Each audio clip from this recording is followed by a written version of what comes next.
笑死了，3点钟了，还在叫唤。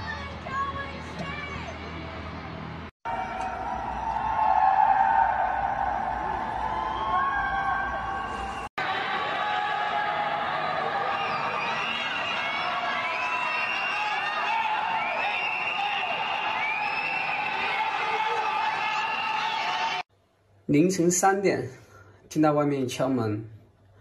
花果园 U 区3栋发了物资，首先非常感谢政府，感谢居委会，还有感谢给我们送萝卜的辛苦的志愿者。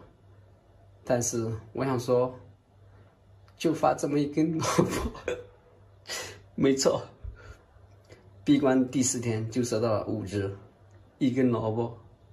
我们家断粮了，本来想出来看哈能不能出去。 打开门看到一个莲花白，这应该是送来的物资吧？只有巴掌那么大。天，算了算了，有总比没得好。回家。妈呀，说领个白菜，这人不嚷嚷的。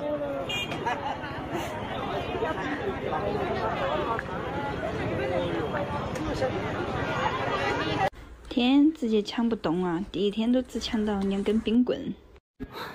疫情封控的第5天，真的是懵了，下楼就想买点菜，真是买不到。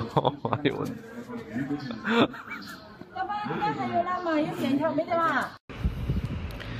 唉，曾经花果园最热闹的地方，车最多的地方，现如今成这个样子，也不知道什么时候才能解封啊！